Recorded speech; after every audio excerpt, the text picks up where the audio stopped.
New York వేదికగా India Pakistan జట్ల మధ్య జరిగిన మ్యాచ్ ప్రపంచ కప్ ఫైనల్ కి మించిన ఉత్కంఠతో జరిగింది. చివరి బంతి వరకు గెలుపు ఇరు జట్ల మధ్య దోబూచులాడింది. అయితే టీమిండియా బౌలర్లు అద్భుతంగా పాకిస్తాన్ జట్టును చివరిలో కట్టడి చేసి గెలుపు టీమిండియా వశమయ్యేలా చేశారు. వారి కృషి ఫలితంగా ఈ రోజు భారత జట్టు 6 పరుగుల తేడాతో పాక్ పై గెలిచి న్యూయార్క్ నగరంలో త్రివర్ణ పతాకం రెపరెపలాడేలా చేయగలిగింది. టాస్ గెలిచిన పాకిస్తాన్ జట్టు ఆరంభాన్ని చాలా అద్భుతంగా ప్రారంభించింది.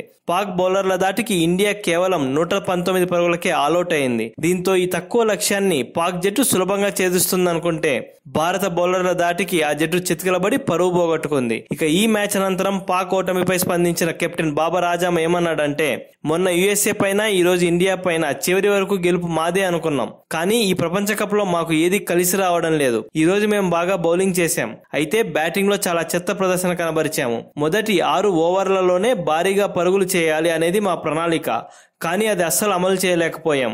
ముఖ్యంగా టీమిండియా బౌలర్ బుమ్రా మా ప్రణాళికలను తలకిందులు చేశాడు, విపరీతంగా అడ్డుపడ్డాడు.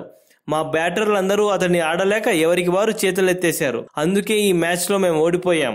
అయితే సూపర్ 8 కు చేరడానికి ఇంకా మాకు ఛాన్సెస్ ఉన్నాయి. తప్పక మిగతా మ్యాచ్లన్నీ భారీ విజయాలు సాధించి సూపర్ 8 కు రావడానికి గట్టిగా ప్రయత్నం చేస్తాం అని బాబర్ ఆజమ్ చెప్పుకొచ్చాడు.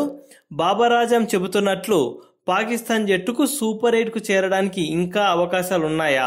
మీ అభిప్రాయాన్ని కామెంట్ సెక్షన్ లో కామెంట్ చేయండి. మరిన్ని స్పోర్ట్స్ అప్డేట్స్ కోసం మా ఛానల్ ని సబ్స్క్రైబ్ చేసుకోండి.